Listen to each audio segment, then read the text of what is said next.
If your definition of success is win or lose, giving everything you've got and growing or learning along the way, then you're setting yourself up for success. I really think the biggest cheat code in life is just going after it and not being concerned of whether or not you fail at one specific task. Instead, understanding the big picture, what your long-term goal is, and knowing if you keep driving forward and never fucking quit, in the end, you will succeed. Great quote. I've based a lot of my life in the past about my definition of success and my definition of being a champion and my definition of winning. And I think it all just comes down to, again, your values. When I'm old, what's the end of this look like? My values of being the best partner, father, person I can be. When I'm 50, if I have 5 or 6 or 7 or 8 or 9 or 10 Olympias, are any of those affected by that? No. So in this short-term goal of this moment of me wanting to win, is this very important? Yes. But is the pressure of my life and value and worth dependent on that? No, it's not. It's the big picture of my life that I'm focusing on, of who I want to become going through all these things. So if I win an Olympia, how do I want to win that Olympia? Who do I want to be when I win that Olympia? How do I want to win it?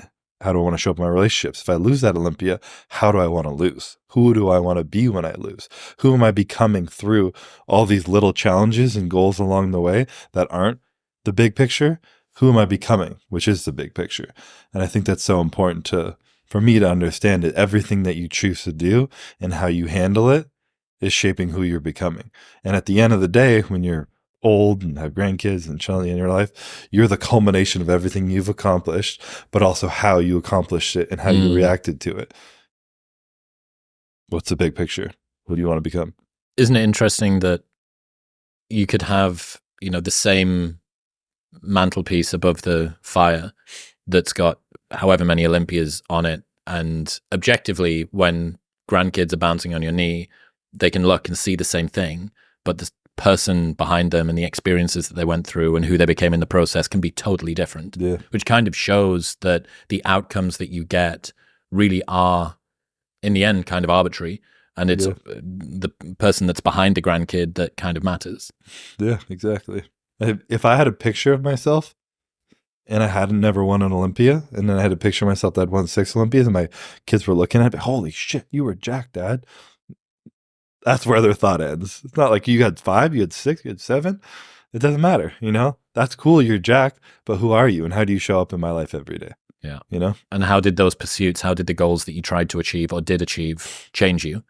Yeah. How did they cause you to be a different sort of father or grandfather or husband or friend or business partner or whatever? And what lessons did you learn and take from them that you can give to me so that I can learn from them and hopefully not go through as much pain while still learning the same lesson? This is a pretty important one. Everything changed for me when I realized that we're not meant to feel excited and perfect all the time. I started accepting that where I am right now is where I'm genuinely meant to be. Tough days are all a part of the process. Lean into them. Bad days are also part of a very good and meaningful life. So on my toughest days, I think about getting through one more day, one more workout, one more rep. Yeah. This applies deeply on a smaller level of the starvation of prep when you're trying to get through it and you're just trying to get through one more. What was the first part of that quote again? Everything changed for me when I realized we're not meant to feel excited and perfect all the time. Yeah, this was the idea of pursuing happiness, not leading to happiness. You pursue things that have meaning in life and things that you care about, love, challenges, relationships, and happiness might ensue, but you don't pursue the happiness itself because it's inevitably not going to be there all the time. So if you're just constantly seeking more happiness and it's not there, then you're seeking something that's never going to be there. But if you're able to just stick in what you're doing right now, and in those hard times, believing they're going to lead to good times, it just creates a lot less friction in your life, And I think whenever we're going through a hard time, we just want it to end. But it's those moments that allow us to appreciate the good ones. What would you say to someone who's going through a string of bad days or bad weeks or bad months?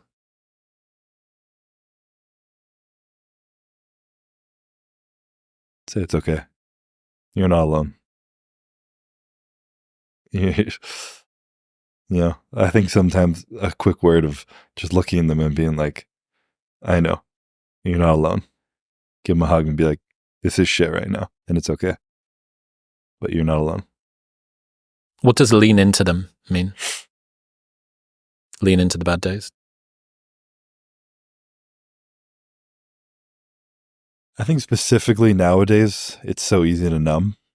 There's so many distractions, so many things that we can just avoid feeling things with, staple being your phone.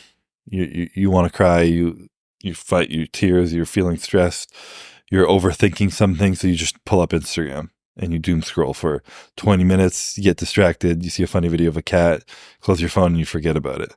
That's not gone. Those feelings are still there. They're just pushed down from a couple Instagram videos that are distracted. And next thing you know, a couple days go by and you just feel this anxiety over yourself and you're like, why do I feel anxious? I just feel like I can't sleep and wake up at 5 a.m. overthinking. Like, I don't know what's going on. I have no idea. People are like, well, are you stressed about anything? Like, no. And this is something that I've had to call myself out on. If you ask me if I'm stressed half the time, my answer is no.